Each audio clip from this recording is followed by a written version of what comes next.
record. Yan, so guys, magandang gabi sa inyo lahat dyan. Sa mga ating nanonood, napakinig.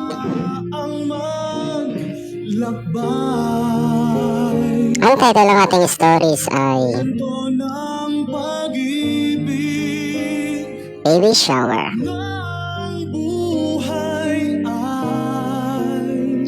Ito ay pinadala ni Ma'am Dian noong March 10, 2026. Tungahin natin ang kanyang stories. Narito ang inyong DJ para basahin ito.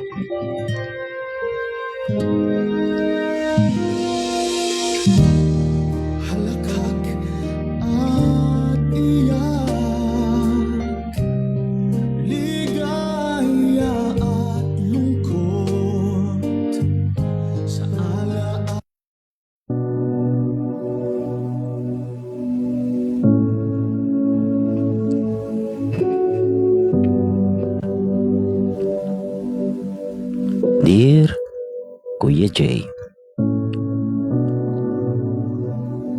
excited na akong maging tatay sa baby namin ni Dayan. Nang marinig ko ang boses na yun, sa video ay parang biglang tumigil ang mundo ko dahil kilala ko ang boses na yun.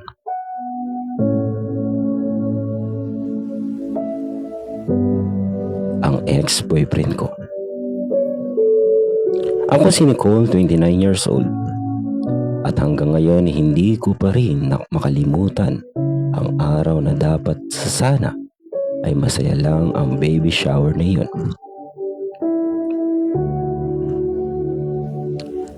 Ang ate ko na si JB sa bahay namin.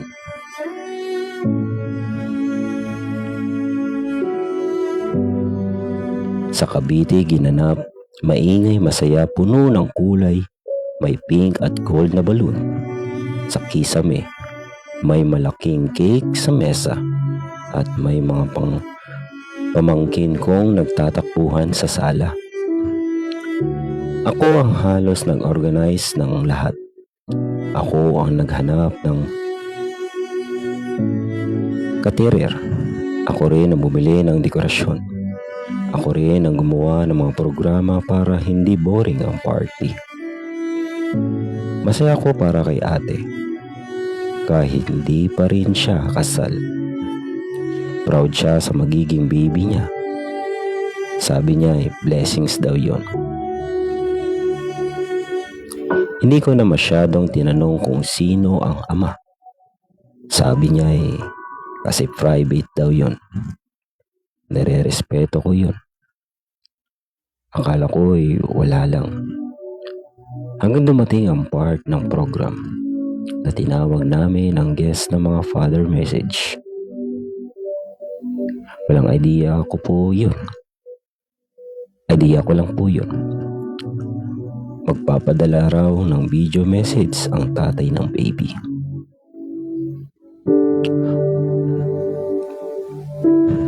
Hulaan ng pamilya kung sino siya bago ipakita. Nakatayo kaming lahat sa harap ng TV. May hawak akong microphone. Okay, ready na ba kayo? Sabi ko habang tumatawa. Nag-cheer ang mga pinsan ko. Si ate naman ay nakaupo sa sopa. Hawak ang tiyan niya, nakangiti. Pinipindot ng pinsan ko na si Bernabe ang play na unang black screen lang. Tapos may lumabas na lalaki sa video. Nakapolo siya, parang office. Hindi ko pa agad nakita ang muka pero narinig ko ang boses. Hi love, hi baby. Nang lamig agad ang mga kamay ko. Kilala ko ang boses na yun.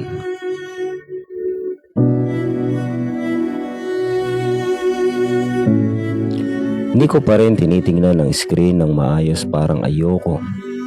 Pero nagpatuloy ang video. At sa baby natin, gusto ko lang sabihin na excited na akong maging tatay. Doon ako napatingin at doon ko nakita ang mukha niya na si Jeff, ang ex-boyfriend ko. 3 taon kaming nagkasintahan noon. Halos ikasal na rin kami dati. At ang mas masakit, hindi lang siya ex na basta nawala. Siya yung ex na iniwan ako dahil sabi niya, hindi pa raw siya ready.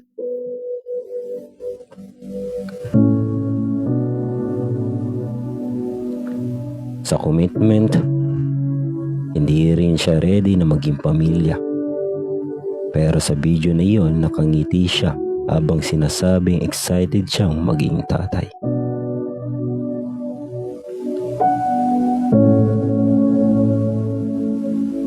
Excited na ako maging tatay sa baby natin, JB.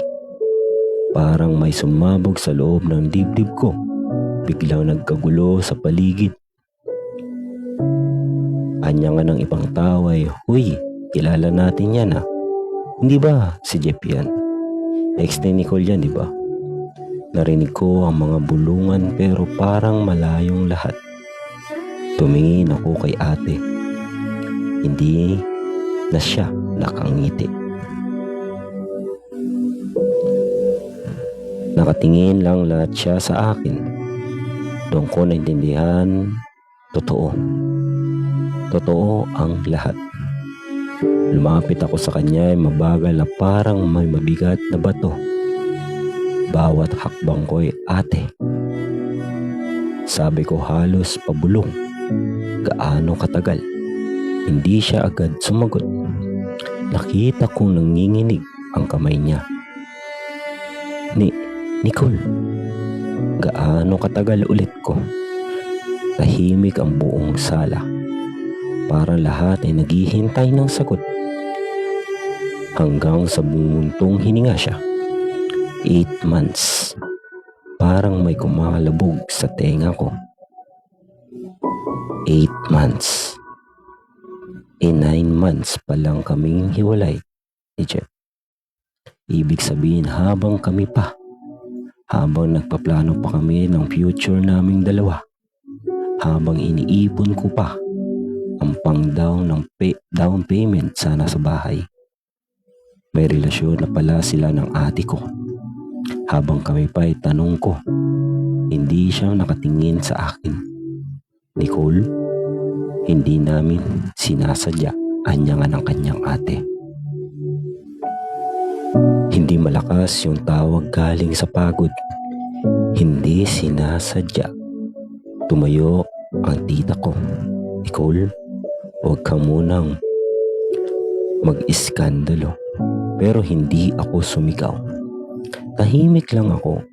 "Alam mo ate," sabi ko, "ikaw ang lagi kong pinagtatanggol sa pamilya natin.